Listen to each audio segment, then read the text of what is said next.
What's up, everybody? Michael Silva here to do some technical analysis on the S&P 500. Today's video going to be short and to the point. We're going to look at the daily time frame and the 30-minute time frame. Let's get into it.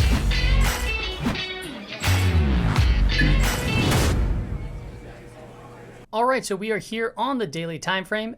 Goldman Sachs reported positive earnings. We saw a little bit of a jump up today in the market. Still got rejected by our bears camp, this red rectangle up here. That is a zone of resistance. We have the support down here, which is the bulls camp, the green rectangle. Everything seems to be holding and moving forward in the markets. This is still one of those buy the dip, sell the rip type of scenarios, unless if the price starts breaking down through this 3,000 level. I still think it's going to remain, buy the dip, sell the rip. My eyes right now are on 3250.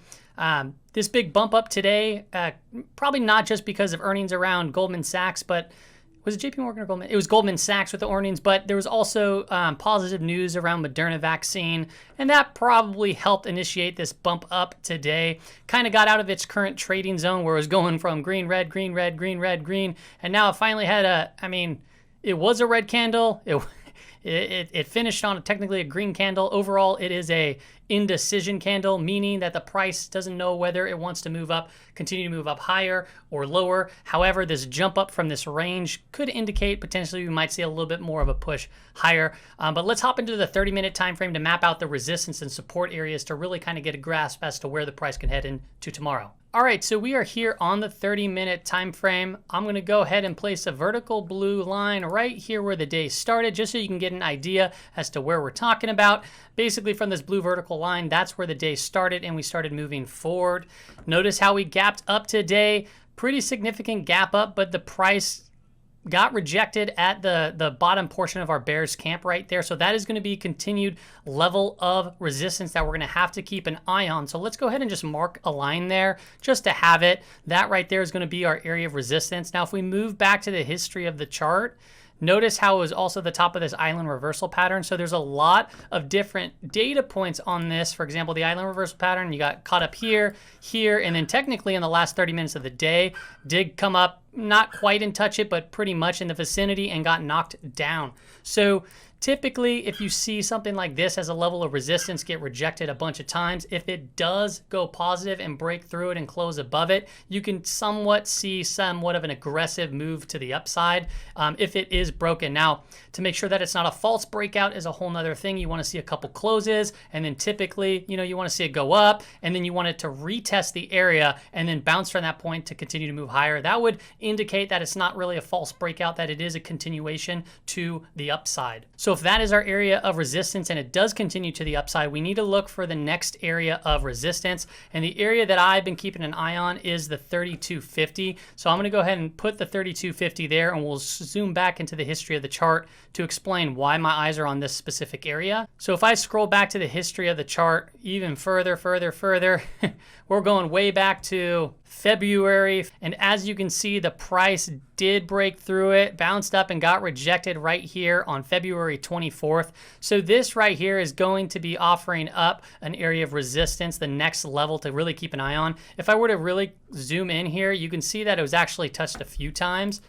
Boom right here, boom right here. And not to mention, this is where the market really collapsed down and it left this window. So really that 3250 is the entrance back in to close that big gap that initiated the stock market pull down. Now, after yesterday's trading day, when I heard the Moderna news, I figured that this price would go on a run and a tier above this. It didn't quite make it, so the technical levels did hold. However, it's going to be interesting to see where that momentum plays out. This 3250 level is the area that I said that I'm really honing in on to make a potentially larger size position trade to the downside. But I need to be somewhat careful. You need to be somewhat careful. You need to look at both the bullish momentum and the bearish kind of like insights as to what could potentially take place. The reason why I like 3250 is a key level of resistance. It looks like 3235 right here. It wants to break above it. And if we get a sharp move to the upside, kind of an overextended move, that would look really good for me as far as a shorting opportunity, because typically like a rubber band expands out, you might get some sort of a retraction.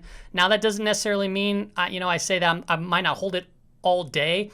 All day or multiple days or whatever the case may be. However, It might make for a good intraday trade. It might really, the price could potentially just go boom the next day and then potentially bounce back down, and then that could be the retest, that 32.35, and then we might see the move higher, or we just see it get rejected and the market might roll over. There's a number of things that could potentially take place. So as a trader, right, I say this often, the bears look at things that are negative, the bulls look at things that are positive, the wolf look at both the bear's side and the bull side, and they just become prepared. They don't predict things, they just are prepared for when things actually take place.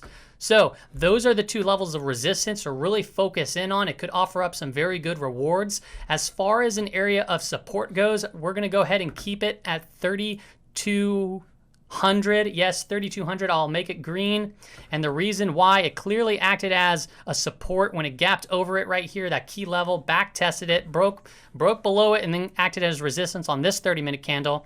And then once again, a big gap up, but then we pulled back all the way to 3,200.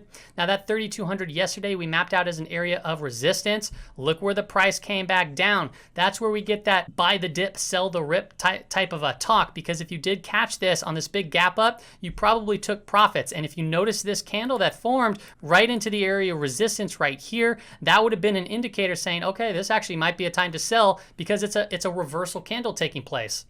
The price then got rejected right at that area of resistance we mentioned, and then it bounced right from the area of support, offering up just beautiful trades across the board if you were a part of it with those two areas that we mapped out the other day. It just came up, boom, nice upside trade, boom, came down, nice upside trade, and then right now it's forming an inverted hammer. So we got to see where the market opens up tomorrow, right? Anything could come out, but if this kind of inverted hammer does hold true to itself as a reversal, we might see that kind of pullback take place back to 3,200. Now we'd have to see it close below 3,200 tomorrow to really see maybe more of a downside move. So 3,200 is that area of support, and then keep in mind we still have the moving averages sloping upwards. That 50-day period moving average is not too far below it. So probably tomorrow you might see the 50-period moving average come into that 32 level. So that's only going to add more to the narrative that this could be a potentially stronger area of support. That's all I have for you on today's technical analysis S&P 500 update. I will see you guys tomorrow.